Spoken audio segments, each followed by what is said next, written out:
नमस्कार, स्वागत है आपका न्यूज़ कूट आप देख रहे हैं और मैं हूं आपके साथ लता। और आज मैं उस विजेता के साथ मौजूद हूं जिसने खटीमा सीट पर जो मुख्यमंत्री की साख दांव पर लगी हुई थी उसको कड़ी टक्कर दी और भारी बहुमत के साथ जीत हासिल की है। तो सबसे पहले मैं सर आपका स्वागत करना चाहूंगी और बहुत बहुत बधाई सर आपको कि आप अब पहले ऐसे शख्सियत हैं, शायद कांग्रेस पार्टी NSUI के सदस्य भी आप रहे हैं, कॉलेज से आपकी राजनीति की शुरुआत हुई, अब आप विधायक बने। सर बहुत बहुत बधाई, क्या कहेंगे पहले इस पर?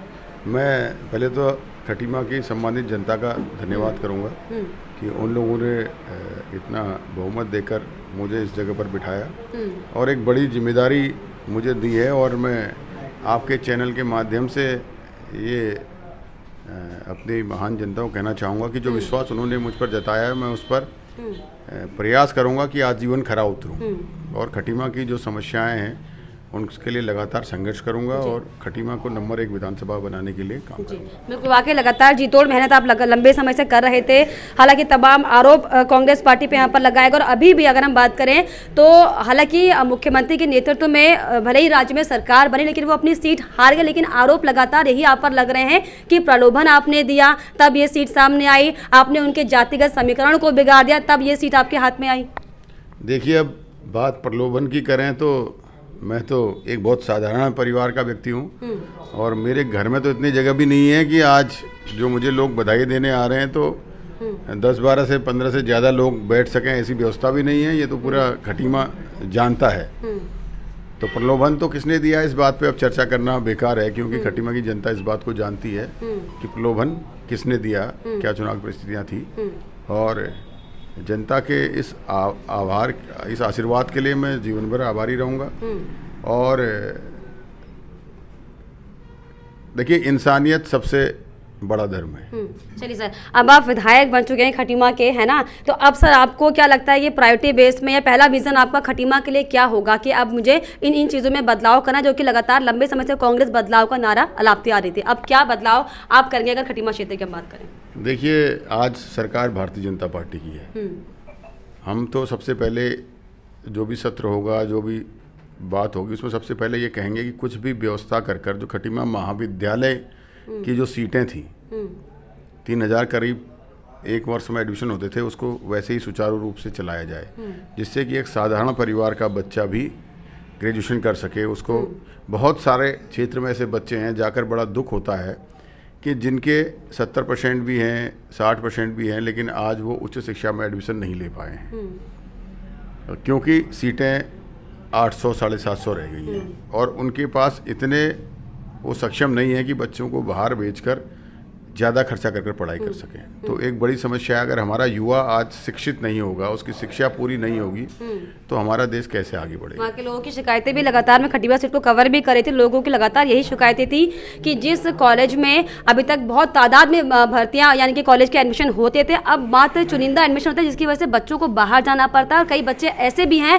जो शायद शिक्षा को छोड़ना पसंद करते हैं क्योंकि उनकी घरेलू स्थितियाँ ऐसी नहीं होती है। तो ये माना जाए क्योंकि आप कॉलेज से निकले हुए नेता हैं तो आप कॉलेज के लिए बेहतर प्रबंध करेंगे ताकि बच्चों को एक अच्छी शिक्षा मिल सके, जो शिक्षा अब तक मिल रही है उसका स्तर और बढ़ सके ताकि बच्चे कुछ कर सके यहाँ के। बिल्कुल बिल्कुल, शिक्षा के क्षेत्र में विशेष रूप से काम करना है। इसके अलावा हमारे खटीमा अस्पताल, जो कि स्वर्गीय पंडित नारायण दत्त तिवारी जी का सपना था कि एक बड़ा हॉस्पिटल बने और यहाँ लोगों को सुविधाएं मिले, उसे दुरुस्त करने का प्रयास करेंगे। तो सर, जिस तरीके से अब बिल्कुल सबकी निगाहें खटीमा सीट पर टिकी हुई थी क्योंकि मुख्यमंत्री की साख यहाँ पर लगी हुई थी और बहुत बेहतर से बेहतर उम्दा प्रदर्शन इसे कहेंगे कि आपने जो दिखाया, क्योंकि हालांकि अगर पिछले चुनाव की 17 की बात करें तो 2700 कुछ वोटों से आप रह गए थे, लेकिन अब की बार जो आपने 6000 से पार का जो आंकड़ा किया है, हालांकि उसमें आपने बहुत मेहनत की, लेकिन सर अगर हम इसके उलट अगर हम पूरे प्रदेश की बात करें, अगर हम कांग्रेस पार्टी की बात करें पूरे राज्य स्तर पर, तो नहीं लगता सर कहीं ना कहीं कांग्रेस पार्टी को बहुत ज़्यादा मुँह की खानी पड़ी है? देखिए, हाँ कह सकते हैं क्योंकि अप्रत्याशित है।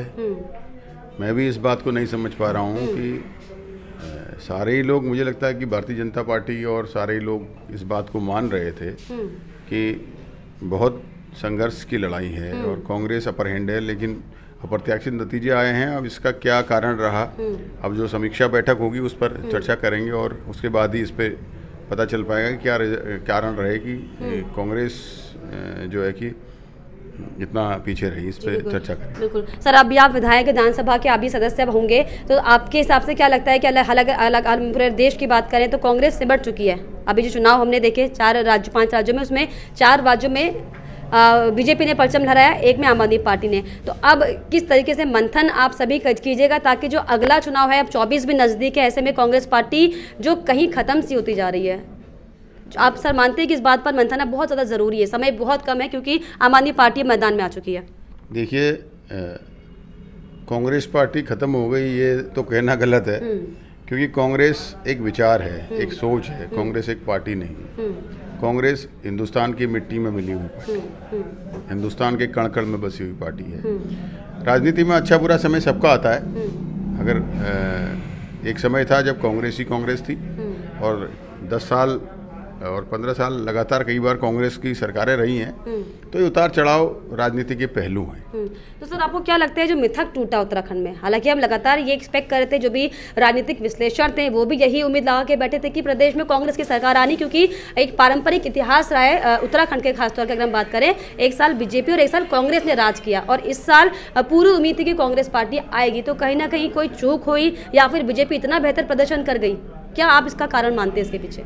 देखिए, इसे बहुत लंबा मिथक तो नहीं कहा जाएगा, क्योंकि उत्तराखंड को बने हुए 22 साल हुए हैं। 22 साल में एक बार बीजेपी दूसरी बार रिपीट कर गई। तो ये ऐसा नहीं है कि इतिहास के समय से चला आ रहा हो।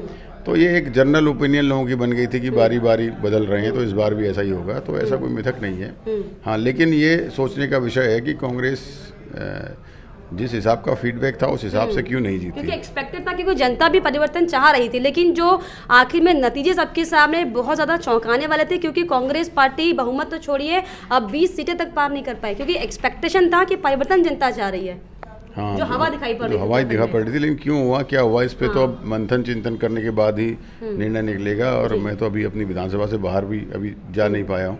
जाएंगे, जो पार्टी की समीक्षा बैठक होगी उसमें चर्चा करके फिर इसमें निकल के आएगा। चलिए सर, बहुत बहुत बधाई आपको सर। आखिर में फिलहाल ये थे हमारे साथ भुवन कापड़ी, जिनका साफ तौर पर ये कहना है कि ये कांग्रेस पार्टी की खटीमा में 10 साल की कड़ी मेहनत का नतीजा ही था, जो जनता ने जनाधार दिया, और जिस सीट पर मुख्यमंत्री की साख आप सोचिए कि लगी हुई थी, उसे हराकर कई ज्यादा भारी बहुमतों के साथ विजय हासिल करें। लेकिन फिलहाल आपको क्या लगता है हमें कमेंट बॉक्स पे जरूर लिखिएगा। साथ ही साथ हमारे चैनल को सब्सक्राइब करना भी ना भूलें।